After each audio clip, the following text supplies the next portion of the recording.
నేను విజయ Chandrika ABN breakfast news కి స్వాగతం. అనుభవాలే పాఠాలు గుణపాఠాలు అంటారు పెద్దలు.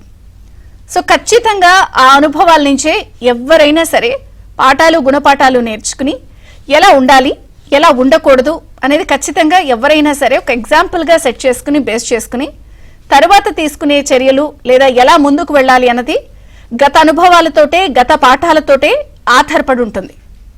ఎందుకంటే వాటి ద్వారానే మనం ఎలా ఒద్దిగ్గా ఉండాలి, ఎలా ప్రవర్తించాలి, ఎలా ప్రవర్తించకూడదు.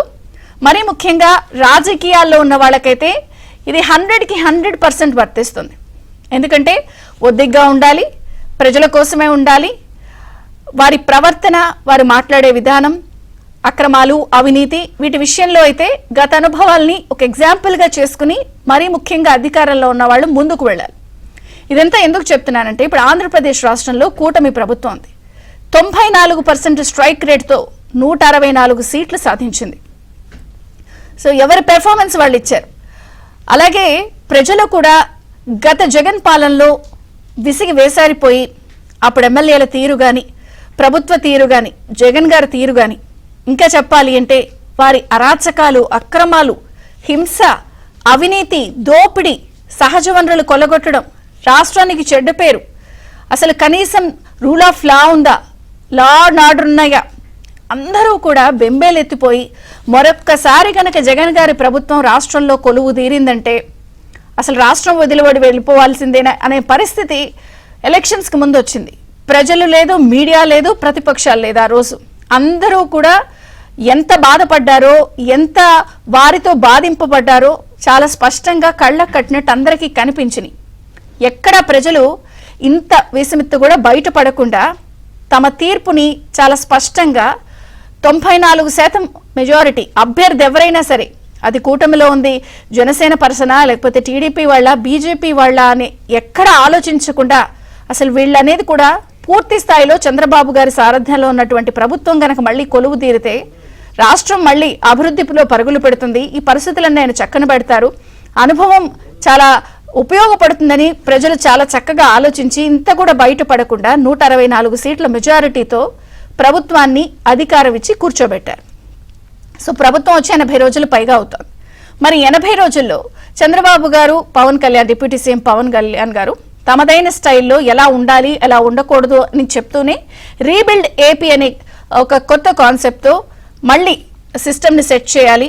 ఎవరైతే అందరూ కూడా లైన్ క్రాస్ అయి ఉన్నారో వాళ్ళందరినీ కూడా సిస్టంలో ట్రాక్లోకి తీసుకురావాలని సర్వశక్తులు ఒడ్డుతూనే ఇంకొక పక్కన రాష్ట్రానికి పెట్టుబడులు తీసుకొస్తూ సంక్షేమం, అభివృద్ధి రెండు జోడెద్దుల్లాగా చేసుకుంటూ నడుచుకుంటూ ముందుకు వెళ్తున్నారు. ఎలాగైనా సరే మంచి పేరు తీసుకురావాలనే ప్రయత్నం సర్వశక్తులు ఒడ్డుతుంటే మరి డెఫినెట్గా ఎక్కడైనా సరే అంతా అలాగే ఉండదు కదా. మరి కూటమికి సంబంధించిన ఎమ్మెల్యేలు కొంతమంది పనితీరుతో ఇప్పుడు చంద్రబాబు గారికి, ప్రభుత్వానికి తలనొప్పిగా మారింది.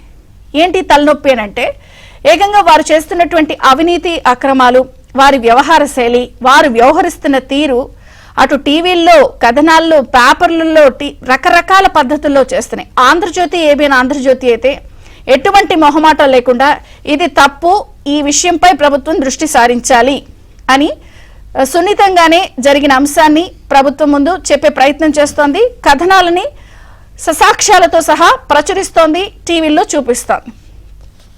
కొన్ని ఇన్సిడెంట్లు చెప్తాను నేను. సో ఈ 3 నెలలు కాకుండానే మళ్ళీ అవే తప్పులు, అవే అవలక్షణాలు కొన్ని బయటపడుతున్నాయి. ప్రధానంగా మనం చూడొచ్చు రకరకాల ఘటనలు. సో వచ్చిన ప్రభుత్వం వచ్చిన వెంటనే అప్పుడు కూడా ఎమ్మెల్యే గారి భారీ పోలీసులతో వ్యవహరించిన తీరుపై అప్పుడు ప్రభుత్వం మీద ఇలా వస్తోంది, జాగ్రత్త పడండి అని అప్పుడు ఆంధ్రజ్యోతి చెప్పింది. కానీ ఈ మధ్య కాలంలో ఈ 80 రోజుల్లో కొన్ని ఘటనలు ఏపీ వ్యాప్తంగా కూడా కొంతమంది వ్యవహార శైలి వల్ల కూటమికి తలనొప్పిగా మారింది. చిలకలూరుపేట ఎమ్మెల్యే ప్రతిపాటి పుల్లారావు గారి భార్య వెంకటకుమారి గారి బర్త్డే అంటూ 2 సిఐలు, 5 ఎస్ఐలు, ఎక్సైజ్ సిఐ ఫుల్ యూనిఫామ్స్ లో వెళ్లి కేక్ కటింగ్ చేసి వేడుకలు చేసిన వ్యవహారం అయితే దుమారం రేపింది. అసలు యూనిఫామ్ లో అలాగా ఒక ఎమ్మెల్యే గారి భారీ వేడుకలు ఎలా చేస్తారు అనేది. అలాగే తాడిపత్రి ఎమ్మెల్యే జేసీ అశ్మిత్ రెడ్డి దూకుడు అనమాట. అక్రమ ఇసుక వ్యవహారంలో ఆయన ఏకంగా పోలీస్ స్టేషన్ ముందే కూర్చుని ఆయన ధర్నా చేసిన వ్యవహారం, ఆ తర్వాత అక్కడ ఉన్నటువంటి పోలీసులతో గొడవ, సారీ చెప్పేంత వరకు కూడా పరిస్థితి వెళ్ళింది. అలాగే గుంటూరు పశ్చిమ ఎమ్మెల్యే గల్లా మాధురి భర్త రామచంద్రరావు గారి దందా అయితే అసలు ఇక వేరే లెవెల్. దీనిపై ఆంధ్రజ్యోతి కూడా ససాక్ష్యాలతో ప్రచురించింది. మీరు స్క్రీన్ లో చూడొచ్చు. 4 ఎకరాలు 30 లక్షలకు ఇస్తావా, మేము చెప్పిందే ధర ఇస్తావా చస్తావా. సో ఈ వ్యవహార శైలి కూడా చాలా క్లియర్ కట్ గా ఏం జరిగిందని ప్రచురించింది. ఇదే కాకుండా అనంతపురంలో కూడా అధికార ఎమ్మెల్యే స్నేహ చికెన్ వ్యవహారం, కోళ్లకింత ఒక కోడికింత కప్పం కట్టాలి అన్న వ్యవహారం అయితే సోషల్ మీడియాలో వీడియో విపరీతంగా వైరల్ అయింది. అలాగే రేషన్ బియ్యం వ్యవహారం విషయంలో కూడా అధికార పార్టీ ఎమ్మెల్యేకి సంబంధించిన బంధువులు ఎలా బేరం పెట్టి రేటు పెట్టేశారన్న ఆడియో వీడియో అయితే సంచలనంగా మారింది. ఇవన్నీ సోషల్ మీడియాలో, పేర్లు ప్రస్తావించట్లేదు, నేను చూపిస్తున్నాను, చెప్పే ప్రయత్నం చేస్తున్నాను. ఇవి పోనీ సరే, టీడీపీలో ఉన్నటువంటి ఈ కొంతమంది మరి ఇలా చేస్తుంటే మేం తక్కువ తిన్నామా అని మరి జనసేన వాళ్ళు అనుకున్నారేమో. జనసేనకి సంబంధించిన వ్యవహారాలు కూడా అనేక మంది ఎమ్మెల్యేలు చేస్తున్న తతంగం ఇవన్నీ కూడా సంచలనం కలిగిస్తున్నాయి. అంటే మరి వాళ్ళు కూడా మరి ఫస్ట్ టైం వచ్చినా కూడా పోటీ పడుతున్నారో ఏమో. దానికి సంబంధించిన వ్యవహారాలు కూడా ఒక్కొక్కటిగా బయటకు వస్తున్నాయి. ప్రధానంగా వాళ్ళు అనకాపల్లి నియోజకవర్గంలో అయితే స్వయాన జనసేన ఎమ్మెల్యే అనుచరులు ఫార్మా కంపెనీని తమ కప్పం కట్టాలని ఆదేశించినటువంటి వార్తలు వచ్చినాయి. అలాగే తూర్పుగోదావరి జిల్లాలో గ్రానైట్ వ్యాపారం చేసుకుంటున్న వారిని తరిమి కొట్టాలి అని చెప్పి, పేరు చెప్పట్లేదు, నేను తూర్పుగోదావరి జిల్లాలో అంటున్నాను కాబట్టి మీరు అర్థం చేసుకోండి. అలాగే నెల్లూరు జిల్లాలో కూడా సిలికాకి సంబంధించిన భూముల వ్యవహారంలో లీజు పొందే వారి దగ్గర నుంచి కూడా ఇంత కట్టాలని చెప్పి, ఇవే కాకుండా ఫార్మా కంపెనీలు, రియల్ ఎస్టేట్ యజమానులకి సంబంధించిన వ్యవహారాలు అటు జనసేన వాళ్ళు కూడా చేస్తున్నటువంటి వార్తా కథనాలని గతంలో ఆంధ్రజ్యోతి చూపించింది, ప్రసారం చేసింది. అంటే 80 రోజులు దాటకుండానే అవే తప్పులు, అవే అవలక్షణాలు రావడంపై నిన్న కేబినెట్ సందర్భంగా కూడా చంద్రబాబు గారు చాలా సీరియస్ అయ్యారు. క్లాస్ స్పీకర్, అసలు ప్రభుత్వం వచ్చినప్పుడే చంద్రబాబు గారు, డిప్యూటీ సీఎం పవన్ కళ్యాణ్ గారు చాలా క్రిస్టల్ క్లియర్ గా అణిగి మణిగి ఒద్దికగా ఉండండి, చెడ్డ పేరు తీసుకురావద్దు, ఏ అంశాలైతే గత ప్రభుత్వం వ్యవహరించిందో ప్రజలు జాగ్రత్తగా గమనించారో అవి మనం తెచ్చుకుని చెప్పించుకునే పరిస్థితి తెచ్చుకోవద్దు అని చెప్పినా కూడా 80 రోజుల్లో మరి ఇన్ని ఘటనల నేపథ్యంలో నిన్న ముఖ్యమంత్రి చంద్రబాబు గారు కేబినెట్ లోనే సీరియస్ అయ్యి ఇలా గనక మళ్ళీ వస్తే 100 డేస్ కు ఒక ప్రోగ్రెస్ రిపోర్ట్ తీసుకుని పూర్తి సివియర్ చర్యలు ఉంటాయని చెప్పి వార్నింగ్ ఇచ్చేంత పరిస్థితి ఆంధ్రజ్యోతి కథనాల ప్రస్తావన అక్కడ వచ్చింది. మరి ఈ చిత్ర విచిత్ర విన్యాసాలు ఏమిటో 80 రోజుల్లో మరి నిజంగానే చంద్రబాబు గారు అంత సీరియస్ గా చర్యలు తీసుకుంటారా? ఇదొక పక్క అయితే అటు వైసీపీ పార్టీ కూడా పూర్తిగా ఖాళీ అయిపోయే పరిస్థితి కనిపిస్తోంది. వైసీపీకి మోపిదేవి వెంకటరమణ గుడ్ బై చెప్పేసే పరిస్థితి, రాజ్యసభ సభ్యత్వానికి ఆయన రాజీనామా చేసి త్వరలో టీడీపీలో చేరే అవకాశం, ఇదే దారిలో ఇంకొంతమంది కూడా ఉన్నారు. సో వాళ్ళ పరిస్థితి ఎలా ఉందంటే వాళ్ళతో పోటీ పడతామని ఇక్కడ కొంతమంది వ్యవహారం శైలి కూడా ఇప్పుడు చర్చనీయాంశమైన నేపథ్యంలో ఈ విచిత్ర పరిస్థితి, వారిపై వస్తున్న ఆరోపణలపై చంద్రబాబు స్పందించారు అంటే కొంతమంది వ్యవహారం తలనొప్పిగా మారిందా? ఇదొక్కటే కాదు, స్వయాన పార్టీకి సంబంధించిన కొంతమంది ముఖ్య నేతలే డీజీపీకి లేఖ రాసేస్తున్నారు. సో పార్టీ వాళ్ళే ఇలా చేస్తున్నారు, చర్యలు తీసుకోండి అని. ప్రధానంగా మనం చూడొచ్చు, అనంతపురంలో వైకుంఠం ప్రభాకర్ చౌదరి గారు అయితే ఈ అక్రమాలపై ఏకంగా డీజీపీకి లేఖ రాసి చర్యలు తీసుకోండి అన్నారు. అంటే ఏంటి అసలు ఏం జరుగుతోంది? ఈ విన్యాసాలేంటి? వారి వైసీపీ వాళ్ళతో పోటీ పడాలని అనుకుంటున్నారా? మరి చంద్రబాబు గారు చాలా గట్టి వార్నింగ్ ఇచ్చారు, ఇప్పటికైనా ట్రాక్ లోకి వస్తారా, సెట్ అవుతారా అన్ని చర్చిద్దాం. మనతో పాటు జాయిన్ అయ్యారు సీనియర్ జర్నలిస్ట్ టీవీ శ్రీనివాస్ గారు, టీడీపీ నుంచి నీలేపాలెం విజయ్ కుమార్ గారు, జనసేన నుంచి కూసంపూడి శ్రీనివాస్ గారు. అందరికీ స్వాగతం అండి. నీలేపాలెం విజయ్ కుమార్ గారు నమస్తే, బ్రేక్ఫాస్ట్ న్యూస్ కి స్వాగతం. మీతో ప్రారంభిస్తాను. ఏంటి వన్య చిన్నలన్నీ కూడా 80 రోజులు అవ్వలేదు? ఇప్పుడు గత 5 సంవత్సరాల్లో ఎగ్జిక్యూటివ్ లెజిస్లేచర్ కలిసిపోయి పనిచేయడం బాగుంది. 5 ఎంకర్మ అటు ఇటుగా పూర్తి 5 సంవత్సరాల్లో గ్రామ స్థాయిలో, వార్డు స్థాయిలో, దాని మున్సిపల్ స్థాయిలో, at the end of the day CM స్థాయిలో కూడా ఎగ్జిక్యూటివ్ లెజిస్లేచర్ అంటే అధికారులు, ఎమ్మెల్యేలు కావచ్చు, మంత్రులు కావచ్చు, వీళ్ళందరూ కలిసిపోయి రకరకాలుగా సంపాదించుకున్నారు. సో కొన్ని వాసనలు అంత ఫాస్ట్ గా పోవమ్మా. సో 164 మంది మా వాళ్ళలో ఒకరిద్దరు ఎమ్మెల్యేలు కావచ్చు, వాళ్ళ బంధువులు కావచ్చు, కేసు టు కేసు బేసిస్ చూస్తే తాడిపత్రి విషయం మాత్రం నేను పూర్తిగా మీతో ఏకీభవించను. మిగతా 2 ఇష్యూలు అవి కంప్లీట్లీ అగ్రీ. తాడిపత్రి ఇష్యూలో సరే ఆయన సిఐ ఏమన్నాడు, ఎట్లా మాట్లాడినాడు, అమర్యాదకరంగా మాట్లాడా అన్న విషయం పక్కన పెడితే 3 టిప్పర్లో ట్రాక్టర్లో ఏదో ఆ ఇసుకను అక్కడ తీసుకుపోతే కూడా కేసు బుక్ చేయడం అంటే ఇప్పుడు హీఈస్ ది పర్సన్, ఆయన చూసిండాలి దాన్ని. ఆయన కేసు బుక్ చేయకుండా పార్టీ వాళ్ళు ఎవరో కనీసం అక్కడ ట్రాక్టర్లు తెచ్చిన తర్వాతైనా కేసు బుక్ చేయకపోతే ఎమ్మెల్యే అడిగితే ఇప్పుడు అక్కడ ప్రాబ్లం ఏంటంటే ఎమ్మెల్యే ధర్నా చేసింది కేసు ముఖ్యమని, కానీ ఆ పోలీసు ఉన్నతాధికారులు నేను చదవడమే సిఐ సారీ చూపిస్తే ఏమొస్తుంది, సిఐ కేసు బుక్ చేసి ఉండాలి. బహుశా సిఐని మార్చినట్టున్నారు. సో సిఐ కేసు బుక్ చేసి ఉండాలి. కేసు బుక్ చేయకుండా ఆయన ఏదో సారీ చెప్తే ఎవరికైనా లాభం? మాకేం లాభం, మామూలు ప్రజలకేం లాభం, లేకపోతే సిఐకేం లాభం? ఎవరికి లాభం లేదు కదా. సో ఇది ఒక పాయింట్. రెండోది మీరు అన్నట్టు MLA wife issue should not have been done. దాంట్లో వేరే ఇష్యూ ఏమీ లేదు. నేను ఇందాక అన్నట్టు ఈ అధికారులు యూనిఫామ్ లో బర్త్డే వేడుకలకి వెళ్ళకూడదు కదా, ఎందుకు వెళ్ళారని పిలిపించి మీరు ఏమైనా అడిగారా? పోలీసులపై చర్యలు ఉన్నాయా? అదే చెప్తున్నాం కదా. So should not have been done. దీంట్లో వేరే ఇదేం లేదు. అదే చెప్తున్నాం కదా. పోలీసులు, ఎమ్మెల్యేలు, మండల్ కాన్స్టిట్యున్సీ లెవెల్లో, అట్ ది సేమ్ టైం రాష్ట్ర స్థాయిలో మంత్రులు, ఎమ్మెల్యేలు, ఐపీఎస్లు, ఐఏఎస్లు, ఐ మీన్ స్టేట్ స్థాయిలో ముఖ్యమంత్రి, వీళ్ళందరూ రెండు సపరేట్ అంగాలుగా పనిచేయాల్సిన వీళ్ళు రెండు సపరేట్ విభాగాలుగా రాజ్యాంగ నిర్మాతలు మనకు జ్యుడిషియరీ, లెజిస్లేచర్, ఎగ్జిక్యూటివ్ ఈ మూడు ఇచ్చారు. మూడింటిని వేరువేరుగా పనిచేయడం కాకుంటే దాదాపు కలిపేశారు. ఈ యొక్క కుళ్ళిపోయితనం ఎంతగా వెళ్ళిపోయిందంటే నిన్న సాయంత్రం ఒక 4-5 రోజుల నుంచి విజయవాడ యొక్క బాంబే ఆ యొక్క లేడీ ఇష్యూ చూస్తున్నాం. 2 ఐపీఎస్ ఉన్నారంట. కనీసం ఆ ఐపీఎస్ ఇప్పటిదాకా ఒరే మేం కాదురా, మాకేం సంబంధం లేదు అని కూడా మాట్లాడలేదు. అంటే ఎంత లెవెల్లో, ఎంత అసహ్యకరమైన లెవెల్ కి ఈ అధికారులు, లెజిస్లేచర్లు కలిసిపోయారన్నమాట. సో దీన్ని విడదీసే క్రమంలో కొత్తగా వచ్చిన కొంతమంది ఎమ్మెల్యేలు కావచ్చు, వాళ్ళ యొక్క బంధువులు కావచ్చు, ప్రతిదీ ఎమ్మెల్యే చూసిందా అని చెప్పను కానీ వాళ్ళ యొక్క బంధువులు కావచ్చు, ఆయన పేరు ఉపయోగించుకున్న వాళ్ళు కావచ్చు, బట్ ఎవరు చేసినా కంట్రోల్ చేయాల్సిన బాధ్యత మాత్రం ఎమ్మెల్యేదే. ఆ విషయంలో ఏమి డౌట్ లేదు. దాన్నే నిన్న ముఖ్యమంత్రి గారు చాలా స్పష్టంగా చెప్పారు, ఇదే సహించము అని చెప్పి. కాకపోతే దీంట్లో వీళ్ళైనా మిగతా వాళ్ళు అంటే చాలా మంది ఉన్నారు. కాకపోతే రోమన్ చేతిలో ఒక సమర్థి జూలియస్ సీజర్ అనేవాడు చట్టానికి పైన ఉండాలి ఎప్పుడు, ఎందుకంటే అనుమానానికి అతీతంగా ఉండాలి. సో మా ఎమ్మెల్యేలు వాళ్ళు చేస్తారు కదా, మేము చేస్తే అసలు ఈ ప్రశ్నే ఉదయించకూడదు. వాళ్ళు అట్లాంటి వాళ్ళు కాబట్టి మనకిచ్చారు పదవులు, మనకిచ్చారు అధికారం. అంటే ఇప్పుడు ఎమ్మెల్యేలు ఓకే, ఎమ్మెల్యేలకి సంబంధించిన ఫ్యామిలీ మెంబర్స్ గొడవలేంటి? ఇప్పుడు అనంతపురంలో రేషన్ బియ్యానికి సంబంధించిన వ్యవహారంలో అధికార పార్టీ ఎమ్మెల్యే కుటుంబ సభ్యులు, ఇప్పుడు ఆ వెస్ట్ ఎమ్మెల్యే గారి భర్త, ఇప్పుడు ఇక్కడ బర్త్డే వేడుకల్లో భార్య, మొన్న కూడా ఫస్ట్ ఓపెనింగ్ లో మీరు పవర్ లోకి వచ్చిన వెంటనే కూడా టోల్ గేట్ దగ్గర పోలీసులతో సంబంధించేది ఒక గొడవ.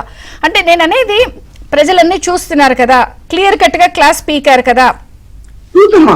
ఇప్పుడు ఇష్యూ ఎప్పుడు ఎమ్మెల్యేతో ఉండదు ఎక్కడ కూడా, మోస్ట్ ప్రాబబ్లీ. ఎందుకంటే నేను ఒక్క అనంతపురం ఇష్యూ మాత్రం ఎందుకు స్పష్టంగా చెప్పాను అంటే అక్కడ ఎమ్మెల్యే ఉన్నాడు, ఎందుకంటే ఆయనతో ఇష్యూ వచ్చింది కాబట్టి దాన్ని నేను కొద్దిగా క్లారిటీ ఇచ్చాను. మిగిలిన ఇష్యూలంతా ఎమ్మెల్యే యొక్క అనుచరులు కావచ్చు, బంధువులు కావచ్చు, ఆయన పేరు ఉపయోగించుకున్న వాళ్ళు కావచ్చు, కానీ కంట్రోల్ చేయాల్సిన బాధ్యత మాత్రం ఎమ్మెల్యేదే. ఎందుకంటే రేపు ఆయన రెస్పాన్సిబుల్, ఆయన బాగా లేకపోతే మా పార్టీ రెస్పాన్సిబుల్. సో ప్రజలు మనకు అధికారం ఇచ్చిన తర్వాత నాకు సంబంధం లేదు, నా యొక్క బంధువులు చేశారు అంటే అసలు అది అనుమతించే అవకాశమే లేదు. సో ఈ ఇష్యూలో ఖచ్చితంగా 2-3 తప్పులు జరిగిన మాట వాస్తవమే. ఇది అంటే ఇది చిన్న తప్ప, ఇది పెద్ద తప్ప అంటే తప్పే. సో దాంట్లో ఇది చిన్న తప్పు అంటే తక్కువ శిక్షణ వచ్చాము. బట్ మనం అన్ని ఆశలు కల్పించి అన్ని ఏమంటారు మొత్తం రూపు మాపుతాము అని చెప్పి వచ్చిన వాళ్ళం ఖచ్చితంగా మనం ఏ లేస మాత్రమైనా ఏమంటారు తప్పు లేకుండా ప్రవర్తించాల్సిన బాధ్యత తెలుగుదేశం పార్టీ మీద ఉంది. తెలుగుదేశం పార్టీ మీద ఎమ్మెల్యేలే కాదు, ఎంపీలే కాదు, ఎమ్మెల్యేలే కాదు, మండల స్థాయిలో, గ్రామ స్థాయిలో, ఈవెన్ ఇక్కడ నేను టీవీ ముందు మాట్లాడుతున్నా నాలాంటి వాళ్ళ ప్రతి ఒక్కరు, పార్టీతో అనుబంధం ఉన్న ప్రతి ఒక్కరు ఆ పార్టీ మనం ఏం మాట్లాడినా అది పార్టీకి వర్తిస్తుంది, పార్టీ మీద అది ఇంపాక్ట్ చూపిస్తుంది అన్న విషయం గుర్తిరిగి పనిచేయాలి. బహుశా కొత్త వాళ్ళు కావచ్చు, కొంత అత్యుత్సాహం అయిండొచ్చు. ఇందాక నేను చెప్పినట్టు యూనిఫామ్ లో ఉన్న వాళ్ళు ఖచ్చితంగా యూనిఫామ్ లో వేసుకొని పోకూడదు. ఏమి సంబంధం? యూనిఫామ్ చేసి సాయంత్రం కూడా అందరూ బొమ్మని చెప్పండి, ఏం సంబంధం లేదు. సో యూనిఫామ్ లో హ్యాట్ పెట్టుకొని హ్యాట్ అండ్ బెల్ట్ అనేది వాళ్ళ యొక్క ఇన్సిగ్నియా చిహ్నం. ఒక సిఏ గానీ ఎస్ఐ గానీ కానిస్టేబుల్ గానీ hat is more important. Hat and badge ఈ both are more important for a thing. వాళ్ళ యొక్క వాళ్ళు పోలీసులు అని చెప్పేది ఈ బ్యాడ్జ్, ఇక్కడ ఉండే బ్యాడ్జ్, ఈ హ్యాట్ అండ్ బెల్ట్, ఈ మూడింటిని వేసుకొని పోయిన తర్వాత ఇంకా దానికి మనం ఇందాక చెప్పినట్టు లెజిస్లేచర్ వీళ్ళు కలిసిపోతే అది రాజ్యం సాగదు. సాగకూడదని మన యొక్క రాజ్యాంగ మాతలు చాలా కష్టపడి 3 సెపరేట్ వింగ్స్ పెట్టినప్పుడు 2 వింగ్స్ మేము కలిసిపోయి పని చేసుకుంటామంటే అది అబ్సర్డ్. అలా జరగడానికి వీలే లేదు, జరగకూడదు కూడా. అంటే ఇప్పుడు గత ప్రభుత్వంలో పోలీసులు, పొలిటీషియన్లు, అధికార పార్టీ వాళ్ళు మమేకం అయిపోయారు. విపరీతంగా మమేకం అయిపోతే ఇందాక మీరు ప్రస్తావించారు ఆ హీరోయిన్ జట్వానీ వ్యవహారం కూడా, అది ఎంత స్థాయిలో వెళ్ళిపోయిందో మరి అలాగే రిపీట్ అవుతున్నప్పుడు ఇక చంద్రబాబు గారు నిన్న కేబినెట్ లో వార్నింగ్ ఇచ్చారు కాబట్టి మీకు గుర్తుండే ఉంటుంది 2014లో కూడా 1-2 ఇలాంటి ఇన్సిడెంట్లు జరిగితే అప్పుడు దాని చిలువలు పలువలుగా అప్పుడున్నటువంటి ప్రతిపక్షంలో ఉన్న జగన్ గారు ఏ స్థాయిలో భూతద్దంలో చూపించి మీరు ఆ రోజుల్లో ఓటమి కారణానికి అది కూడా ఒక కారణమైంది. అవునమ్మా, నాకు బాగా గుర్తుంది. ఆవిడ దాన్ని ఏమన్నా ఎంఆర్ఓ ఇష్యూ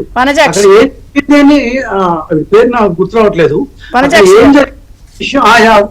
వనజాక్షి గారు ఏంటంటే అక్కడ ఆవిడకి సంబంధించిన జిల్లా కాకుండా ఆవిడ కృష్ణా జిల్లాలో ఉంటే ఏలూరు జిల్లాలోకి వెళ్ళిపోయి ఆవిడ ఏదో మారుతుంటే అక్కడ వాళ్ళు ఏదో అక్కడ రియాక్ట్ అయితే అది ఫైనల్ గా ఏమైంది, మా ఎమ్మెల్యే ఆమె కొట్టాడు అని టైప్ లో వచ్చింది. కానీ జరిగింది అది కానే కాదు, స్పష్టంగా తెలుసు. కానీ మీరు అన్నట్టు సరైన యాక్షన్ వాళ్ళిద్దరిని పిలిపించాము, మాట్లాడారు, అన్ని బాగానే ఉన్నాయి. కాకపోతే పబ్లిక్ లోకి అందుకే నిన్న ముఖ్యమంత్రి గారు చాలా స్పష్టంగా అంటే మంత్రివర్గ సమావేశంలో ఉన్న ఇష్యూ కూడా అది బయట చెప్పారు. ఆ తర్వాత మంత్రివర్గ సమావేశం జరిగిన తర్వాత ప్రెస్ కాన్ఫరెన్స్ లో కూడా సార్ ఈ విషయం స్పష్టంగా చెప్పడం జరిగింది. సో ఖచ్చితంగా ముఖ్యమంత్రి ఆయన మాట్లాడడం అనేది చాలా ఏమంటారు జ్యోతిస్తూనే మాట్లాడారు. ఆయన ఖచ్చితమైన వార్నింగ్ ఇచ్చారు. ఆ వార్నింగ్ తీసుకోవాల్సిన బాధ్యత తెలుగుదేశం పార్టీలో ఉన్న ప్రతి ఒక్కరిది. Not only MLA. నేను జనసేనతో కూడా మాట్లాడి మీకు టర్న్ ఇస్తాను. కూసంపూడి శ్రీనివాస్ గారు నమస్తే, బ్రేక్ఫాస్ట్ న్యూస్ కి స్వాగతం. అంటే ఏంటి ఆవురావురమంటూ ఉన్నారా? టీడీపీ వాళ్ళు అలా చేస్తున్నారు, మేము కూడా చేయకూడదని ఏమన్నా అనుకుంటున్నారా? ఫస్ట్ టైం కదా మీరందరూ కూడా 21 స్ట్రైక్ రేట్ అన్నప్పుడు జనసేన వాళ్ళకి సంబంధించి కూడా అది అనకాపల్లి అవనివ్వండి, యలమంచిలి అవనివ్వండి, తూర్పుగోదావరి జిల్లా ఇలా ఎందుకు వస్తున్నాయి?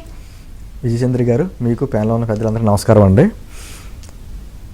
సరే, ఎప్పుడూ లేనట్టుగా అంటే గత 5 సంవత్సరాల్లో కేవలం అరాచకాలు, అవినీతి, ఆ వినాశనం అదే జరిగింది. ఈ చెప్పుకోవడానికి గత 5 సంవత్సరాలు ఏమీ లేదు. ఈ 2 నెలల్లోనే అద్భుతమైనటువంటి పనితీరు ప్రదర్శిస్తున్నారు ఇక్కడ కూటమి ప్రభుత్వం. చెప్పుకోవడానికి అనేకం ఉన్నాయి. ఈ రోజున మా పెన్షన్స్ స్కీమ్ కావచ్చు, 1వ తారీఖున ఇవ్వడం కావచ్చు, ఉద్యోగులకి జీతాలు ఇవ్వడం కావచ్చు, పోలవరం పరుగెట్టేటువంటి కార్యక్రమాలు కావచ్చు, అమరావతి నిర్మాణం కావచ్చు, పారిశ్రామికవేత్తలు ఆంధ్రప్రదేశ్ వైపు చూస్తున్నటువంటి కార్యక్రమం కావచ్చు, ఇవన్నీ వీటి మీద చర్చించుకోవాల్సిన సందర్భంలో ఈ రోజున మేము ఒక అధికార ప్రతినిధిగా కావచ్చు, లేకపోతే పార్టీ నాయకులుగా మీలాంటి పాత్రికేయులు అడిగేటువంటి ప్రశ్నలకి గర్వంగా సమాధానం చెప్పుకోవాల్సిన పరిస్థితుల్లో ఈ విధంగా సిగ్గుతో తరలించుకోవాల్సిన పనులు కూడా కొన్ని జరుగుతున్నాయి. మీకు కాదనట్లా, ఎందుకంటే దానికంటే ముందుగా అలా టాక్ రాకూడదు, ప్రభుత్వం మారిన పరిస్థితి మారలేదు టాక్ రాకూడదు. ముందుగా విజయచంద్ర గారు, ఏబీఎన్ ఆంధ్రజ్యోతి యాజమాన్యానికి కూడా మేము ధన్యవాదాలు చెప్తున్నాం. ఎందుకంటే ఒక ప్రతిపక్ష పాత్ర పోషించినటువంటి పార్టీ అక్కడ లేకుండా పోయింది. అది కేవలం ఎంత మంచి పని చేసినా బురద జల్లడం కార్యక్రమం తప్ప ఇంకొక పని లేదు వాళ్ళకి. కానీ ప్రజల తరపున మాట్లాడేటువంటి గొంతుగా మీ ఏబీఎన్ ఆంధ్రజ్యోతి ఉండడం నిజంగా హర్షణీయం, అభినందనీయం. సరే, మన పవన్ కళ్యాణ్ గారు కావచ్చు, లేకపోతే చంద్రబాబు గారు కావచ్చు, మనకు వచ్చినటువంటి విజయం మనకు వినయం నేర్పాలి తప్ప అహంకారం నేర్పకూడదు అనేటువంటి మాటలు కూడా చెప్పడం జరిగింది. మొన్నే ఈ మధ్యకాలంలో మేము మాకు గెలిచినటువంటి 21 మంది ఎమ్మెల్యేలను 2 ఎంపీలతో మేము సన్మానం చేసుకున్నాం. ఆ కార్యక్రమంలో కూడా పవన్ కళ్యాణ్ గారు చాలా స్పష్టంగా మన ప్రభుత్వం మీద లేకపోతే కూటమి ప్రభుత్వం మీద ఆ మచ్చపరిచేటువంటి కార్యక్రమాలు ఏదైనా కానీ ఏదైనా చేస్తే మాత్రం ఖచ్చితంగా కఠిన నిర్ణయాలు తీసుకుంటామని చెప్పి హెచ్చరిక కూడా చేయడం జరిగింది. అంటే అప్పటికే 1-2 ఇన్సిడెంట్లు జరిగిన ఆయన దృష్టికి వచ్చినాయి. ఏమన్నామంటే మనం గత 5 సంవత్సరాల్లో ఆ ప్రభుత్వంలో ఉన్నటువంటి నాయకులు, కార్యకర్తలు ఏ విధంగా ప్రవర్తించారో ఆ విధంగా ప్రవర్తించకుండా ఉండడమే మనం చేయాల్సింది. అంతకంటే గొప్పగా ఏం చేయకర్లా, మిగతాది ఎలాగే నాయకులు చేస్తారు. ఈ రోజున చంద్రబాబు గారు, పవన్ కళ్యాణ్ గారు రైతుల్లా కష్టపడుతున్నారు, 24 గంటల రైతులే కష్టపడుతున్నారు. మధ్యలో వచ్చినటువంటి కలుపు మొక్కలు కొన్ని ఉంటాయి, వాటి వల్ల ఇబ్బంది వస్తుంది. ఆ ఇబ్బందిని ఖచ్చితంగా మన నాయకులు అధిష్టానానికి అంటే విజయచంద్ర గారు మనం ఏం పని చేసినా అధిష్టానానికి బలం కావాలి తప్ప బలహీనత కాకూడదు. ఈ రోజున కొన్ని అక్కడ 2-3 ఇన్సిడెంట్లు జరుగుతున్నాయి. ఖచ్చితంగా మీలాంటి వారు బయటికి తీసుకొచ్చి చెప్పకపోతే అది విస్తృతంగా వెళ్తా ఉంటది. దాన్ని మీరు తీసుకొచ్చినందుకు మీరు బాధపడట్లా, గర్వపడుతున్నాం. ఎందుకంటే ఖచ్చితంగా ఇటువంటి బయటకు వస్తే మిగతా వాళ్ళు కంట్రోల్లో ఉంటారని చెప్పి ఎప్పుడైనా సరే అండి ప్రజల పక్షాన ఉంటుంది. మీరు తప్పు చేసినా ఎవరు తప్పు చేసినా ఖచ్చితంగా సరిదిద్దుకోమని. ఎందుకంటే మాలాంటి వారం కూడా నిన్న చెప్తున్నాను అధికార ప్రతినిధిగా మా ప్రభుత్వం కూటమి ప్రభుత్వం చేసేటువంటి అనేక మంచి కార్యక్రమాలు, ఈ 2 నెలల అద్భుతమైనటువంటి కార్యక్రమాలు, అసలు అది సాధ్యమా అనేటువంటి కార్యక్రమాలను కూడా చేసుకుంటూ వెళ్తున్నటువంటి క్రమంలో చంద్రబాబు గారు, పవన్ కళ్యాణ్ గారు 24 గంటల నిత్యం అధికారులతో కూర్చోవడం, సమీక్షలు చేయడం, అమలు చేయడం. అదే సందర్భంలో సైంధవులు అడ్డు పెడుతున్నటువంటి ప్రతిపక్ష పార్టీకి వైఎస్ఆర్ కాంగ్రెస్ పార్టీకి సంబంధించినటువంటి వాళ్ళ నాయకులు వాళ్ళని కంట్రోల్ చేయడం, వాళ్ళ మీద చర్యలు తీసుకోవడం, అది కూడా రాజ్యాంగబద్ధంగా చట్టబద్ధంగా చర్యలు తీసుకోవడం ఒక విధమైనటువంటి ఒక టాస్క్ చేసుకుంటూ వెళ్తున్నారు. ఈ సమయంలో మనం కోట ప్రభుత్వంలో నాయకులు కావచ్చు, ఎమ్మెల్యేలు కావచ్చు, ఎంపీలు కావచ్చు, లేకపోతే ఆఖరికి పౌర సమాజం ప్రజలు కూడా ప్రభుత్వానికి అండగా నిలబడాలనేటువంటి కార్యక్రమం సమయంలో నీలేపల్లి విజయ్ కుమార్ గారు అన్నారు కొంత అత్యుత్సాహం చేస్తున్నారండి, గతంలో చూశారు కాబట్టి. జనసేన వాళ్ళందరూ కొత్తోళ్లే కదా, ఎందుకు కొత్తగా వచ్చినప్పుడే అంత ఇప్పుడు వాళ్ళకి ఎంత లాంగ్ స్టాండింగ్ కెరీర్ జనసేన వాళ్ళకి? అంటే జనసేనలో కొత్తగా ఎమ్మెల్యేలు అనుకుంటున్నారు కానీ గతంలో కొంత రాజకీయ చరిత్ర ఉన్న వాళ్ళు కూడా ఉన్నారు. కరెక్ట్, ఎమ్మెల్యే అంటే మీరు రిప్రజెంట్ చేస్తున్నారు పబ్లిక్ ని, అలాంటప్పుడు అది లాంగ్ స్టాండింగ్ కెరీర్ కదా, 30 ఏళ్ళు 40 ఏళ్ళు ఇంకా భవిష్యత్తు ఉంటుంది. అంటే విజయచంద్ర గారు ఈ తప్పులు చేసిన వెంటనే, తప్పులు జరుగుతున్నాయని ఆయన దృష్టికి వచ్చిన వెంటనే పవన్ కళ్యాణ్ గారు పబ్లిక్ గా మా మీటింగ్ లోనే చెప్పారు, మీరు ఖచ్చితంగా మాత్రం మారకపోతే మాత్రం నేను కఠినమైన చర్యలు తీసుకుంటాను. ఏదో మా వెనకాల గత 5 సంవత్సరాల నుంచి 10 సంవత్సరాల నుంచి పార్టీలో నడిచాం, ఈ జనసేన పార్టీ అధికారులు రావడానికి కృషి చేసామంటే మాత్రం కుదరదు, ఖచ్చితంగా మాత్రం తీసి పక్కన పట్టేస్తానని చెప్పి మాట్లాడారు. అదే సందర్భంలో కొంతమంది నాయకులు వారి వారసుల్ని తీసుకొచ్చి అధికార సమీక్షల్లో కూర్చోబెడుతుంటే కూడా హెచ్చరించారు వారిని. అక్కడే మీ వారసత్వం అన్నది సహజంగా రావాలి తప్ప వాళ్ళు మేము ప్రజల మీద బలవంతంగా రుద్దొద్దు అనేటువంటి హెచ్చరికలు చేశారు. నేను ఏమంటున్నానంటే మేము జనసేన లేకపోతే బీజేపీయా తెలుగుదేశం అని చూడట్లా, 164 మందిలో ఎవరు తప్పు చేసినా మా కూటమి ప్రభుత్వమే తప్పు చేసిందనే భావనలో మేము ఉంటాం. ఎందుకంటే మంచి చేసినప్పుడు మేము వేసుకుంటున్నాం, తప్పు చేసినప్పుడు భరాయించాలి. అందుకని ఏది ఏమైనా ఈ రోజున ఒక పక్క సైంధవుల్లో రాష్ట్రానికి అభివృద్ధిగా అడ్డుపడుతున్నటువంటి ఆ ప్రతిపక్ష స్థానంలో అక్కడ అంత ఇన్ని రకాలుగా ఇబ్బందులు పెడుతున్నప్పుడు మనవారు కూడా కొంచెం ఆలోచించుకోవాలి. ఎందుకు ప్రజలు మనకి ఎంత మెజార్టీ ఇచ్చారు, ఎందుకు ఏ భయాందోళనతో అసలు కూటమి ప్రభుత్వం ఏ పార్టీ ఏ నాయకులను చూసుకోకుండా అద్భుతమైన మెజార్టీ ఎందుకు ఇచ్చారంటే ఆ గతంలో ఉన్నటువంటి ఆ ప్రభుత్వం చేసినటువంటి కార్యక్రమాలు భయపడి మళ్ళీ ఇటువంటి నాయకులు ఇటువంటి వ్యక్తులు మనకు రాకూడదనే ఉద్దేశంతో గ్రామాల్లో ప్రైవేట్ పోలీస్ స్టేషన్లు పెట్టి ఎన్ని ఇబ్బందులు పెట్టారో చూశారు. అదేవిధంగా అధికారాన్ని అడ్డుపెట్టుకుని ప్రతిపక్షాలను మీడియాని ఇన్ని రకాలుగా ఇబ్బంది పెట్టి మనం చూసాం. అటువంటి కార్యక్రమాలు చేయకపోవడమే మనం చేయాల్సిన పని, అంతకు మించి మనం కొత్తగా మనం ఏం చేయక్కర్లా. ఈ రోజున పేపర్లో చూసారా చక్కగా పోలవరానికి నిధులు వచ్చినాయి, తర్వాత ఏమో పారిశ్రామిక పార్కులు మనకి 2 వచ్చినాయి సిటీలు, అద్భుతమైన అంటే వచ్చిన 10లో 2 మన ఆంధ్రప్రదేశ్కి వచ్చినాయి. ఈ పేదలకు ఇచ్చేటువంటి పెన్షన్లో 1వ తారీఖు ముందే వస్తున్నాం. పారిశ్రామిక నగరాలకు కేంద్రం ఓకే చెప్పింది. అంటే పెన్షన్ కూడా గతంలో పెంచిన దాన్ని మేము ఏదైతే హామీ ఇచ్చామో అది పెంచిన దాన్ని 1వ తారీఖు ఆదివారం వచ్చింది కాబట్టి ఒక రోజు ముందుగానే ఇస్తున్నాం. 1వ తారీఖునే ప్రభుత్వ ఉద్యోగులకు జీతాలు ఇస్తున్నాం. అమరావతికి ఒకనేమో క్లీనింగ్ అవుతుంది. అంటే నేను అంటుంది ఇటువంటి కార్యక్రమాలు అసలు ఒక పక్కన ఖజానా ఖాళీ చేసి వెళ్ళిపోయినటువంటి గత ప్రభుత్వం దాన్ని ఏ విధంగా నడపగలదు అనేటువంటి ఒక సవాలు ఇచ్చినటువంటి ఈ ప్రతిపక్షాలు కావచ్చు, అనేక మంది కావచ్చు ఎదురు చూశారు ఏదో రకంగా బురద జల్లాలనేటువంటి. కానీ ఈ రోజు అద్భుతమైనటువంటి కార్యక్రమాలు చేసుకుంటూ వెళ్తున్నాం. మేము ప్రజల్లోకి అధికార ప్రతినిధిగా మేము కూడా ప్రజల్లోకి మా కూటమి ప్రభుత్వం చేసే కార్యక్రమాలను చేసేటువంటి కార్యక్రమాలు ఉండాలి. అది మానేసి మా ప్రభుత్వంలో ఉన్నటువంటి నాయకులు చేసేటువంటి కొంతమంది 2 చేయొచ్చు, 3 చేయొచ్చు, 5 చేయొచ్చు, వాళ్ళు చేసేది మాత్రం ఖచ్చితంగా తప్పే. విజయ్ కుమార్ గారు మీరు ఇందాకేదో ఈ ప్రభుత్వ యంత్రాంగం లేకపోతే పాలనా యంత్రాంగం కలిసిపోయి కార్యక్రమాలు చేసిందంటారు. ఖచ్చితంగా గత 5 సంవత్సరాలు మనం అదే చేసాం సార్. ఎన్ని మాట్లాడుకున్నా ఈ రోజు జిల్లాల్లో, ఈ రోజని కాదు జిల్లాల్లో పోలీసులు ఇక్కడి నుంచి అక్కడ ట్రాన్స్ఫర్ అవ్వాలంటే ఎమ్మెల్యేలు లెటర్లు ఇవ్వాలా, ఎమ్మెల్యేలు సిఫార్సులు లెటర్లు ఇవ్వాలా, ఇప్పుడు ఈ రోజున పోలీసులు వెళ్ళారు అంటే రాజకీయ నాయకులకు సలాంగా కొడతారంటే మన ప్రభుత్వ యంత్రాంగం కూడా అక్కడ ఇన్వాల్వ్ అయినట్టే కదా. దానికి సంబంధించిన వార్త కూడా వచ్చింది, నియోజకవర్గాల్లో కీలక పోస్టులను బేరం పెట్టేశారు అని వార్తలు వచ్చి సోషల్ మీడియాలో ప్రత్యర్థులు. ఉదాహరణగానే చెప్తాను, మా ఉమ్మడి గోదావరి జిల్లాలో అద్భుతంగా పనిచేసేటువంటి ఒక సిఐ గారు ఉంటే కూటమి ప్రభుత్వంలో ఉన్న అధికార పార్టీ ఎమ్మెల్యే గారు కూడా ఇతను మాకు ఉండాలని చెప్పేసి సిఫార్సు కూడా చేసుకుంటే వేరే నియోజకవర్గంలో ఎమ్మెల్యే అతను నాకు ఉండకూడదు, గతంలో ఇబ్బంది పెట్టాడు, అతను తీసుకుంటే నాకు ఇబ్బంది అని చెప్పేసి ఫోన్ చేసి ఇబ్బంది పెడుతున్నారు.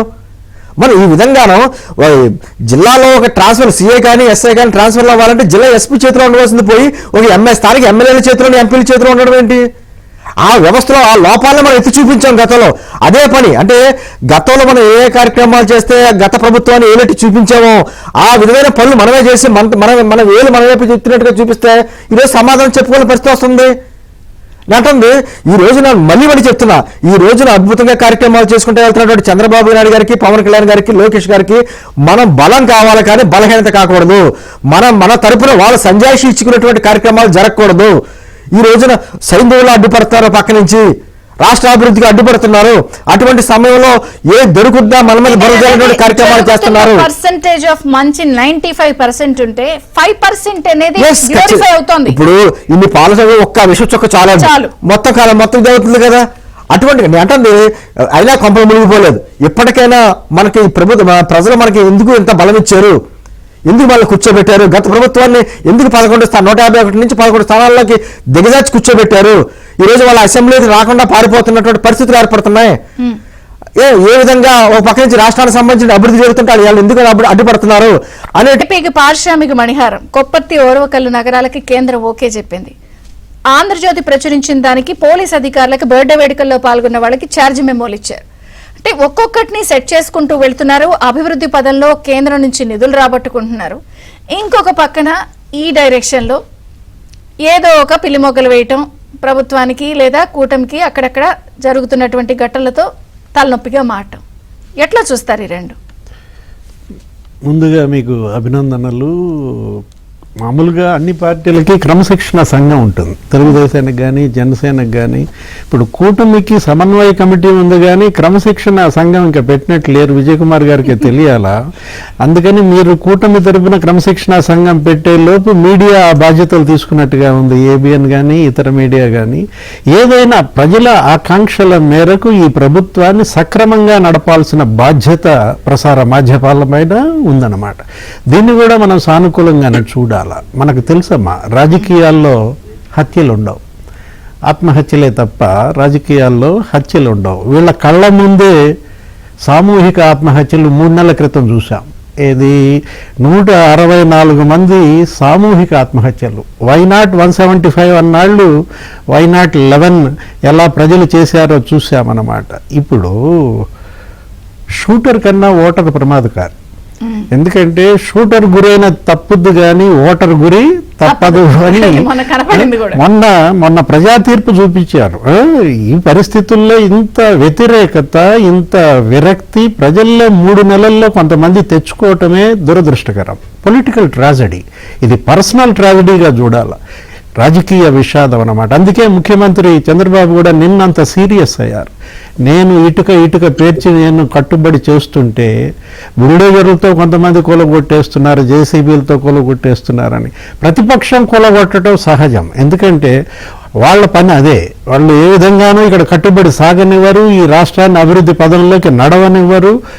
ఈ కూటమి విఫలమైందని చూపించాలనేది వాళ్ళ యొక్క లక్ష్యం, వ్యూహం. కానీ మరి ఈ ఎమ్మెల్యేలు ఈ కొంతమంది ఈ విధంగా చేయటం మనం చూసాం. ఒక ఎమ్మెల్యే అత్యుత్సాహం, ఏది వైసీపీ వాళ్ళ యొక్క భవనం కూలగొట్టుతుంటే ఆయనే అక్కడ ఉండటం. దానికి కూడా ముఖ్యమంత్రి ఆ రోజే సీరియస్ అయ్యారు. ఒక మంత్రి భార్య ఇన్స్పెక్టర్ పైన మరి నీకు గవర్నమెంట్ జీతం ఇస్తుందా, వైసీపీ జీతం ఇస్తుందా అని ఆమె అనడం, దానిపైన కూడా ముఖ్యమంత్రి సీరియస్ అప్పుడే అయ్యారు. అయినా కూడా ఇలా పెడదూరంలో పోతున్నారంటే ఒక ఎమ్మెల్యే భార్య పుట్టినరోజు వేడుకలకి మరి వాళ్ళు వచ్చినా కానీ ఇన్స్పెక్టర్లు ఇది కాదని చెప్పాలి, ఇది కరెక్ట్ కాదని చెప్పాలి. కానీ గతంలో కూడా ఆ ప్రభుత్వంలో కూడా ఆమె వల్ల టోల్ గేట్ ఉదంతం ఒకటి చాలా వివాదాస్పదమైన నేపథ్యం అన్నమాట. ఇప్పుడు అసలు ఓడిపోయినటువంటి ఎమ్మెల్యే హాస్పిటల్ సూపరింటెండెంట్ ప్లేస్లో కూర్చుని ఆమె రివ్యూ చేయటం ఏంటో లేదు. అసలు గెలిచినటువంటి ఎమ్మెల్యే అన్న కొడుకు వచ్చి తిరుపతి కార్పొరేషన్లో కూర్చోవటం, రివ్యూ చేయటం ఏంటో. ఫార్మా కంపెనీని ఒక ఎమ్మెల్యే బెదిరిస్తున్నాడని, బార్ల యజమానుల్ని లేకపోతే ఆ గ్రానైట్ యజమానుల్ని ఇలా చేస్తున్నారన్న వార్తలు మీడియాలో వచ్చే పరిస్థితి వచ్చిందంటే ఇది తెలుగుదేశం పార్టీ, ఇవి జనసేన అన్నమాట. ఇప్పుడు ఏంటి 42 ఏళ్ల చరిత్ర ఉన్నటువంటి తెలుగుదేశం పార్టీ కొన్ని వందల మంది ఎంపీలను పంపించింది, కొన్ని వేల మంది ఎమ్మెల్యేలను తయారు చేశారు చంద్రబాబు. అలాంటి పార్టీలో క్రమశిక్షణ రాహిత్యాన్ని సహించను అని ప్రతి 15 రోజులకు ఒకసారి వార్నింగ్ ఇచ్చారు. మనం చూసాం, గెలిచిన వెంటనే తెలుగుదేశం లెజిస్లేచర్ పార్టీ మీటింగ్, ఆ తర్వాత గవర్నర్ ప్రసంగం రోజు ఆ కూటమి legislature party meeting, TDP workshop, అన్ని సందర్భాల్లో వారం వారం వార్నింగులు ఇస్తున్నా కానీ వీళ్ళల్లో కొంతమంది ఈ పోకడలు పోతున్నారంటే ఇసుక వ్యవహారాల్లో జోక్యం చేసుకోవద్దు, భూముల వ్యవహారాల్లో తలదూర్చొద్దు, అనేక సందర్భాల్లో ఆయన వార్నింగులు ఇస్తున్నా కానీ అడపా దడపా ఒక్కొక్క చోట ఇలాంటి వార్తలు వస్తున్నాయంటే క్రమశిక్షణ రాహిత్యాన్ని సహించేది లేదని ఆయన హెచ్చరికలు కనపడుతున్నాయి. ఇక్కడ కట్టుబడిలో మీరు మమేకం కండి. ఈ రాష్ట్రాన్ని కట్టుబడి చేస్తారని మిమ్మల్ని గెలిపిస్తే వాళ్ళంతా చండాలం చేస్తారు, మీరేదో ఊడబడుస్తారని మిమ్మల్ని గెలిపిస్తే ఇక మీరు ఊడబడిచేది. ప్రజల్లో విరక్తి తెచ్చుకోబాకండి, ప్రజల్లో వ్యతిరేకత తెచ్చుకోబాకండి. ఎందుకంటే విరక్తి తెచ్చుకున్నా, వ్యతిరేకతకు గురైనా ఇంకా మీకు రాజకీయ మనుగడ ఉండదు. ప్రజల్లో 10 కాలాల పాటు మీరు ఉండాలంటే మీరు ప్రజల్లో ఉండాలి, ప్రజల ఆకాంక్షలని నెరవేర్చాలా, అంతే తప్ప ఒక ఎమ్మెల్యే విలేకరుని బెదిరిస్తాడు, ఏంటి జాగ్రత్త ఒళ్ళు దగ్గర పెట్టుకో నీ కథ ముగిసిపోతుంది అంటే, ఇప్పుడు ఏ పెడధోరణులు గతంలో చూసాం. ఇలాంటి పెడధోరణుల ఫలితాలు మీ కళ్ళ ముందు ఉంటే, రక్తమోడుతూ క్షతగాత్రులు 164 మంది మీ కళ్ళ ముందు ఉంటే మీరు అదే పరిస్థితి తెచ్చుకుంటామంటే దురదృష్టం అన్నమాట. జనసేన డిప్యూటీ సీఎం వార్నింగ్ ఇచ్చారు, ఏమని, తప్పు చేస్తే క్షమించే ప్రసక్తే లేదు, నా కుటుంబాన్నే పక్కన పెట్టాను, నా రక్తాన్ని కూడా పక్కన పెట్టాను, నా కుటుంబ సభ్యులను కూడా పక్కన పెడతాను, జనం కోసం ఎవరినైనా పక్కన పెడతానని పవన్ కళ్యాణ్ వార్నింగ్లు ఇచ్చారు. ఒకవైపు పార్టీ అధినేతలు ఈ విధంగా కట్టుబాటు కోసం అంత ప్రాధాన్యత ఇస్తుంటే కట్టు తప్పుతున్నటువంటి వీళ్ళనేమనాలా? మందలో జీవాలు వెళ్తుంటే దూకుతాయి, కొన్ని అటు ఇటును దూకుతాయి జీవాలు కూడా. ఆ కాపరి వాటిని కాపలా కాసుకోవాలి, వాటిని క్రమ పద్ధతిలో ఆ మందని నడపాలన్నమాట. చూద్దాం మరి ఈ కాపరి ముఖ్యమంత్రి చంద్రబాబు ఏ విధంగా ఈ మందని మళ్ళేస్తాడో చూడాల్సినటువంటి అవసరం ఉందన్నమాట. అంటున్నారు 0 టాలరెన్స్ చూస్తారు, అలాగే ప్రోగ్రెస్ రిపోర్ట్ నెక్స్ట్ 100 days కి నేను తెప్పిస్తాను చూస్తాను అంటే ఇది ఎంత ఎందుకు అంటున్నానంటే, ఇప్పుడు వైసీపీకి షాకుల మీద షాకులు, వాళ్ళ పార్టీ నుంచి దాదాపుగా మొత్తం ఉన్న ఎంపీలంతా ఖాళీ అయిపోయే పరిస్థితి. మ్యాక్సిమం ఇవాళ రేపో కూడా అందరూ టీడీపీలో కానీ జనసేన కానీ బీజేపీ కానీ, అంటే ఈ ప్రభుత్వం మీద ఈ పార్టీల మీద నమ్మకంతో ఆ ప్రభుత్వంలో పనిచేసిన వాళ్ళందరూ కూడా ఇటే చూస్తున్నారు ఆశగా. కానీ ఇక్కడ ఇలాంటివి ఉన్నప్పుడు అంటే మీరు అంటున్నట్టు ఒక క్రమశిక్షణ కమిటీ వేసేసి అవి మానిటర్ చేస్తే సరిపోద్దా? వ్యక్తిగత క్రమశిక్షణ ఉండాలి, మీకు మీకే నైతిక వర్తన రావాలా. దేనివల్ల నా ప్రత్యర్థి ఓడిపోయాడు, నేను దేనివల్ల గెలిచాను, అది తెలుసుకోవాలి కదా. కళ్ళు పొరలు గమ్మకూడదు, అధికారం మత్తు మనల్ని ఆవరించకూడదు అన్నమాట.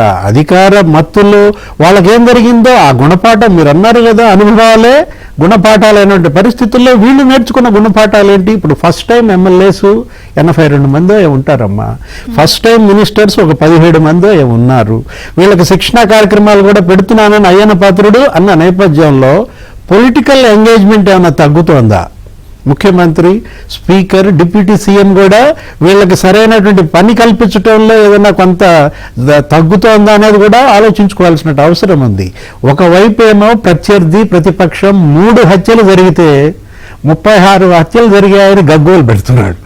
3 హత్యలు జరిగితే 36 హత్యలను గగ్గోలు పెడుతుంటే మీలో 3, 4 తప్పు చేసినా 30-40 మంది తప్పు చేశారని ఆ మీడియా గగ్గోలు పెట్టే అవకాశం ఉంది.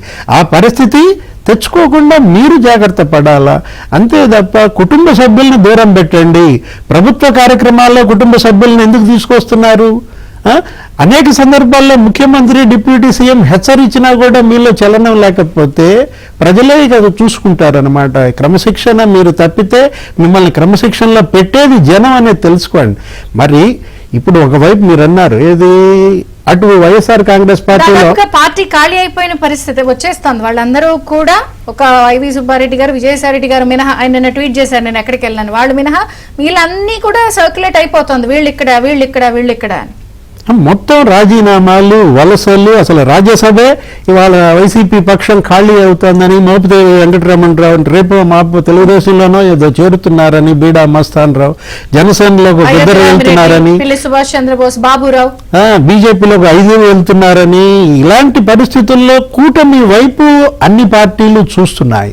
నిజాయితీ పరులు పదవులకు రాజీనామా చేసి వస్తేనే మేము పార్టీలో చేర్చుకుంటామని ముఖ్యమంత్రి అంటున్నటువంటి మాటలు. ఇప్పుడు ఇవాళ కావాల్సింది కట్టు, ఇవాళ కావాల్సింది క్రమశిక్షణ. మీ లక్ష్యం ఏంటి? ఏ ఆకాంక్షలతో మిమ్మల్ని గెలిపించారు? 94% సీట్లు మీకు ఇచ్చారన్నారు. 94% క్రమశిక్షణగా ఉంటే చాలు, 6% క్రమశిక్షణ తప్పుదాం అనుకుంటున్నారా? ప్రజలు 100% డిసిప్లిన్ ఆశిస్తున్నారన్నమాట.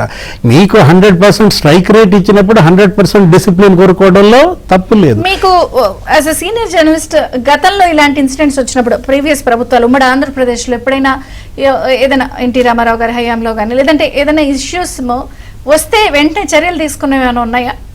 అడపా ఉంటాయమ్మా, అడపా. రామారావు టైంలో కూడా ఎవరో ఒక మంత్రి అప్పట్లో 10,000 తీసుకున్నాడంటేనే ఆ మంత్రిని తీసి అవతల పడేశారు. ఏది కేబినెట్ లో నుంచి.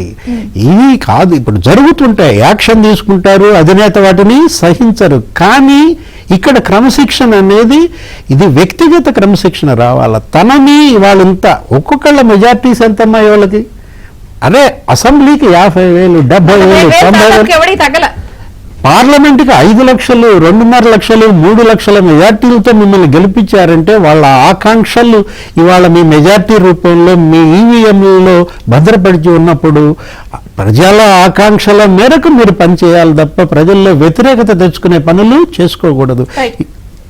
ఒక బ్రేక్ తీసుకుందాం, ఎందుకంటే ఇంత వస్తున్న లేదా ఏమన్నా మీరు ఇబ్బందులు కానీ ఒత్తిళ్లు కానీ ఫేస్ చేస్తున్నారా? అంటే చర్యలు కానీ లేకపోతే అంటే కొన్ని రకాల అంశాలు చూస్తున్నాం డిపార్ట్మెంట్ వైజ్ గానీ.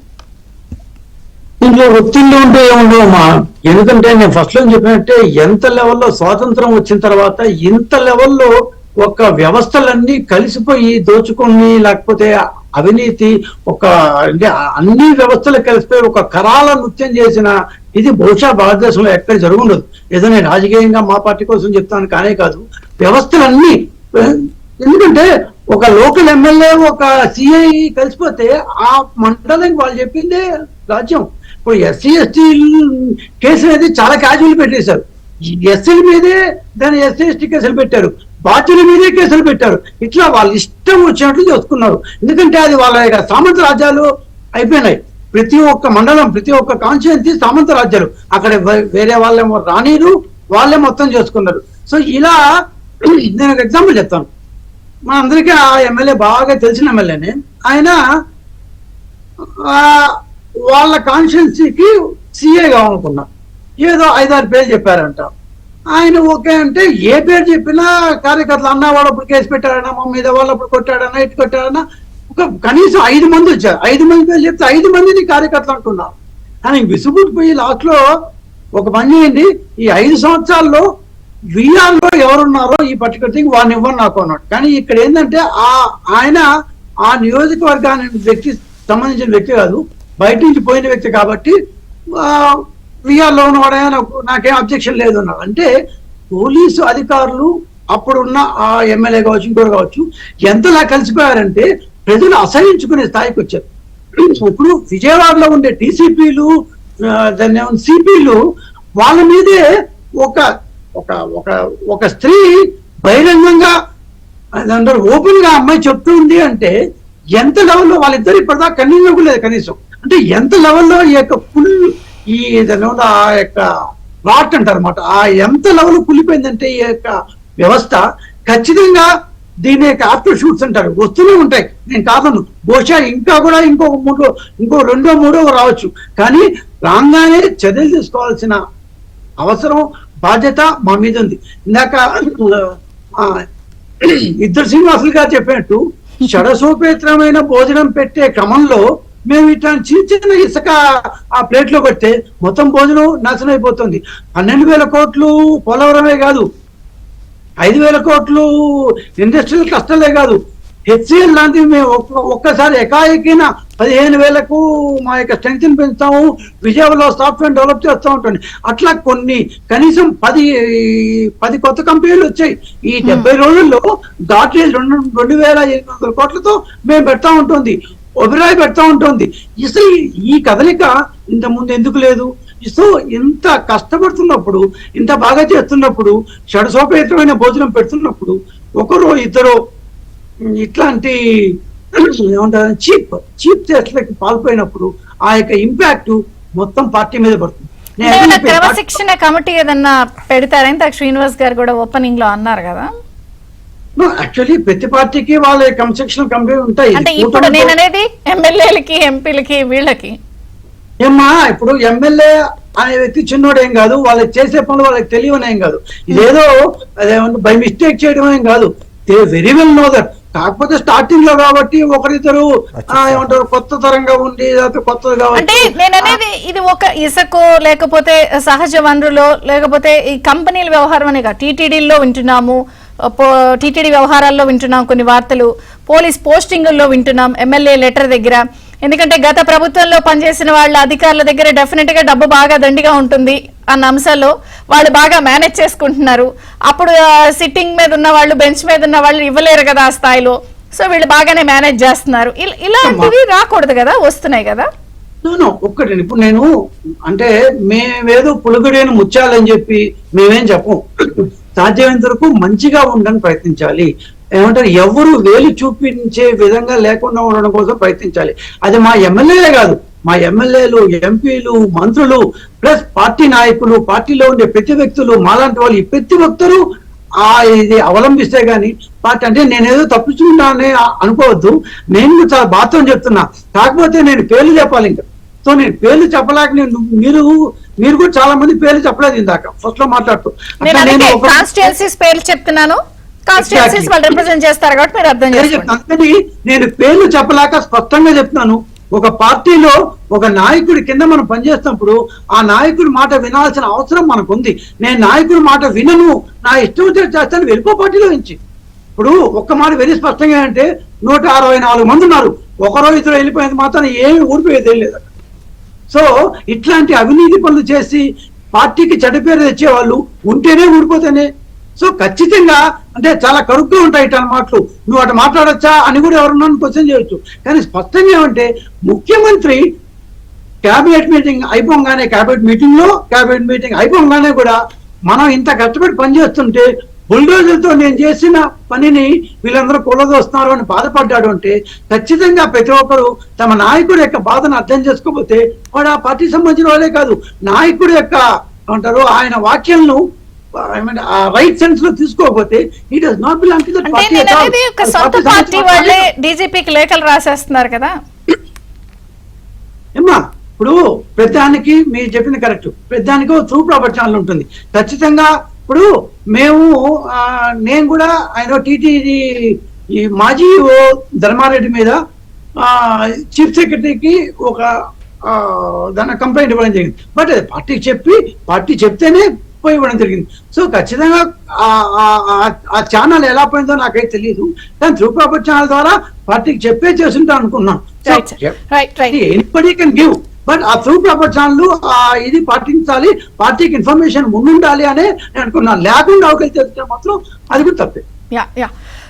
కూచంపూడి గారు, అంటే ఇప్పుడు ఆంధ్రజ్యోతి కథనాలు చాలా క్లియర్ కట్ గా ప్రస్తావించారు చంద్రబాబు గారు. ఇవన్నీ పవన్ కళ్యాణ్ గారి దృష్టికి కూడా తీసుకెళ్తారా? ఇప్పుడు ఈ ప్రోగ్రెస్ రిపోర్ట్ ఇవన్నీ ఏమన్నా ప్లాన్ ఉందా మీది కూడా? ఖచ్చితంగా. అంటే చంద్రబాబు గారు కావచ్చు, పవన్ కళ్యాణ్ గారు కావచ్చు, వాళ్ళకి కింద జరుగుతున్న విషయాలు ఆయన వారి దృష్టికి వచ్చినప్పుడు ఎప్పుడెప్పుడు ముందు కొన్ని హెచ్చరికలు చేస్తూ ఉంటారు. వినకపోతే దానికి తగ్గట్టు కఠినటువంటి చర్యలు కూడా ఖచ్చితంగా ఉంటాయి. ఎందుకంటే ఈ రోజున ప్రజలందరూ కూడా వీరికి అద్భుతం కొరడా ఇచ్చారు. ఎందుకు వ్యవస్థను సరిచేయండి, రాష్ట్రాన్ని గాలిలో పెట్టండి అని కొరడా ఇచ్చారు. ఆ కొరడాన్ని వాటి మీద ఉపయోగించడం మానేసి చంద్రబాబు గారు, పవన్ కళ్యాణ్ గారు వారి కొరడాలతో వాళ్ళు కొట్టుకునేటువంటి చర్నాకోలుగా కొట్టుకునేటువంటి పరిస్థితి మనం తీసుకురాకూడదు. ఈ రోజున వారి దృష్టి అంతా కూడా రాష్ట్రానికి నిధులు ఎలా తీసుకురావాలి, లేకపోతే గ్రామాల్లో ఏ విధంగా గ్రామ స్వరాజ్యం తీసుకురావాలి, పోలవరం ఎలా పరిగెట్టించాలి, అమరావతి ఎలా చేసుకురావాలి అనేటువంటి కార్యక్రమాలు దృష్టి పెట్టవలసిన సందర్భంలో ఈ రోజున ఇందాక విజయ్ కుమార్ గారు మనం మాట్లాడే పరిస్థితి దురదృష్టకరం అంటున్నారు, కానీ చంద్రబాబు గారే మాట్లాడారు, పవన్ కళ్యాణ్ గారే మాట్లాడారు కదండి. ఎందుకంటే పరిస్థితులు వాళ్ళకి అర్థం అవుతున్నాయి. ఏదైతే మనం ఏలటి చూపించామో అదే పరిస్థితులు మనం ఈ రోజు కొంతమంది కల్పిస్తున్నారు. అందుకని ఖచ్చితంగా వారి మీద ఏ పార్టీకి ఆ పార్టీ కమిషన్ సంఘాలు ఉన్నాయండి, వారు ఉన్నారు. కానీ ఖచ్చితంగా 1-2 సార్లు అయితే కొంచెం చిన్నగా తప్పులు చేస్తున్నప్పుడు కొంచెం వార్నింగ్ ఇస్తారు. ఇంకా 3వ సారి 4వ సారి అదే పరిస్థితి కొనసాగితే మాత్రం కఠిన చర్యలు ఉంటాయి.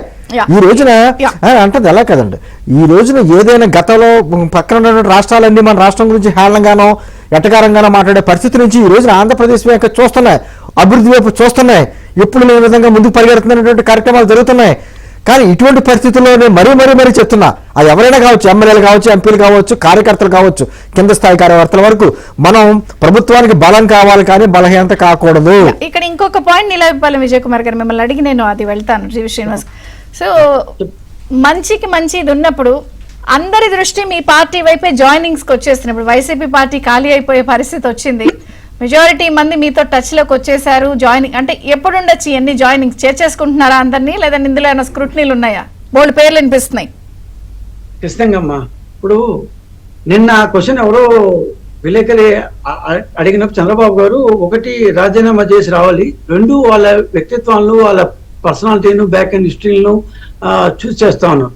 సో దీంట్లో ఐ డోంట్ నో ఎందుకంటే వాళ్ళు వస్తా అన్నారు, మా పార్టీలో చేస్తా అని చెప్పలేదు. కానీ కొంతమంది, నేను కూడా పేరు చెప్పను, కానీ రాజకీయాల్లో చంద్రబాబుని తిట్టండి అదేదో క్రిటిసిజం, లోకేష్ తిట్టండి ఆయన కూడా రాజకీయాల్లో కాబట్టి తప్పదు మేము దాంట్లో పోవాలి. లోకేష్ గారి వైఫ్ ని చంద్రబాబు గారి వైఫ్ ని తిట్టిన స్త్రీమూర్తులు మళ్ళా ఒకవేళ మా పార్టీకి వస్తే అంతకంటే ఆ సడీకరణ ఏమి ఉండదు. వాళ్ళ వ్యక్తిత్వాలు ఏమన్నా మారు మనసు పొందారేమో వాళ్ళు, నాకు అట్లాంటి విషయం తెలియదు. కానీ సో ఇట్లాంటి వాళ్ళు చాలా మంది ఉన్నారు. So case to case basis లోనే తీసుకోవాలి. కానీ అది వస్తాము అని చెప్పి అందరినీ తీసుకునేస్తే మా పార్టీకి వాళ్ళ పార్టీకి తేడా ఉండదు. అందుకే నిన్న ముఖ్యమంత్రి గారు వాళ్ళ యొక్క వ్యక్తిత్వం అనే ఒక పదం వాడారు. సో వాళ్ళ వ్యక్తిత్వం ఏంటి, వాళ్ళు వచ్చేదానికి కారణం ఏంటి, వాళ్ళు అక్కడ ఏమైనా కష్టాలు పడ్డారా, లేదా 5 సంవత్సరాలు అక్కడ ఎంజాయ్ చేసి ఈ 5 సంవత్సరాలు అయిపోగానే ఇక్కడ ఎంజాయ్ చేద్దామనే కొంతమంది తాత్పర్యాలు వస్తున్నారు. అట్లా వస్తుంటే ఖచ్చితంగా వాళ్ళ వ్యక్తిత్వం అనేది మన పార్టీకి సూట్ అయ్యే వ్యక్తిత్వం కాదు అనేది స్పష్టం. సో నేను డివి శ్రీనివాస్ గారు, ఫైనల్ గా కంక్లూడింగ్ రిమార్క్స్. అంటే ఇన్ని అంశాలతో పాటు కోవట్ల ఇష్యూ విపరీతంగా ఉంది ఇప్పుడు ప్రభుత్వానికి. అందరి చూపు కూటమి వైపే ఉంది. తెలుగుదేశం, జనసేన, బీజేపీ వైపే ప్రజలందరి చూపు ఉందన్నమాట. అట్లాగే ప్రతిపక్షం కూడా మొత్తం అందరూ వచ్చేస్తున్నారు, వలసలు పెరిగిపోతున్నాయి. ఎమ్మెల్యేలు, ఎంపీలు, ఎమ్మెల్సీలు మొత్తం అందరూ రాజీనామాలు చేస్తున్నారు, కూటమి వైపు చూస్తున్న నేపథ్యంలో ఇవాళ వీళ్ళ పైన ఒక బాధ్యత ఉందన్నమాట. ఇది అధికారం కాదు, ఇది బాధ్యత అని చెప్పి గతంలో కూడా చెప్పారు చంద్రబాబు, పవన్ కళ్యాణ్. బాధ్యత రాహిత్యాన్ని మాత్రం సహించే ప్రసక్తే లేదన్నారు అనమాట. Don't under estimate the power of common man. ఎందుకంటే అదేదో సినిమాలో మనం విన్నాం, కామన్ మ్యాన్ యొక్క పవర్ని కనుక అండర్ ఎస్టిమేట్ వేస్తే కళ్ళ ముందే ఉన్నారు క్షతగాత్రులు 164 మంది. ఇంకా 3 నెలల క్రితం వాళ్ళకైన గాయాలు ఇంకా రక్తం ఓడుతూనే ఉన్నాయి. ఆ పరిస్థితి, ఆ దుర్భర పరిస్థితి వాళ్ళ వైసీపీ ఎమ్మెల్యేలు వాళ్ళకు వచ్చింది. మళ్ళా తెలుగుదేశానికో జనసేనకో రాకూడదు. గతంలో చంద్రబాబు మనం చూసాం, గత ఎన్నికలకు ముందు నడు వరకు వంగి శిరస్సు వంచి నమస్కరించి ఓట్లు అడిగాడు. ఏమని? నన్ను చూసి ఓటేయండి, ఎమ్మెల్యేలు ఎంపీలను చూసి కాదు నన్ను చూసి ఓటేయండి అన్నా కూడా వేయలేదు. ఒక్క ఛాన్స్ అన్నటువంటి అతనికి లోబడి అతన్ని గెలిపించారు, 151 సీట్లలో గెలిపించారు. కాబట్టి గతాన్ని మర్చిపోవద్దండి, గతం వెంటాడుతుంది. నేను అంటుంది కొంతమంది వైఎస్ఆర్ కాంగ్రెస్ పార్టీ సంబంధించిన ఎంపీలు కొంతమంది తెలుగుదేశంలో, కొంతమంది మా పార్టీలోకి, కొంతమంది బీజేపీలోకి అంటే వస్తున్నాయి కదా. ఏదేమైనా ఒకటి వాస్తవం, ఇందాక విజయ్ కుమార్ గారు చెప్పినట్టు వాళ్ళ వ్యక్తిగత వెనకాల చరిత్రలు చాలా ఉన్నాయి. ఆ ట్రాక్ రికార్డులు కరెక్ట్ గా చూసుకోవాలి. లేకపోతే పడవ చిల్లి పడితేనే మొలగదండి, బరువు ఎక్కువైనా మురుగుద్ది. అందులో కొన్ని వేటేజ్లు కూడా వేసుకొస్తారు. ఆ వెనకాల చరిత్రలు ఉన్నాయి, జైలు జీవితాలు ఉన్నాయి. వాళ్ళందరినీ తీసుకొచ్చి మళ్ళీ ఆ బరువు మేము ఎందుకు గతంలో మేము విమర్శించాం, వాళ్ళు మనం ఏం వేసుకోం కదా.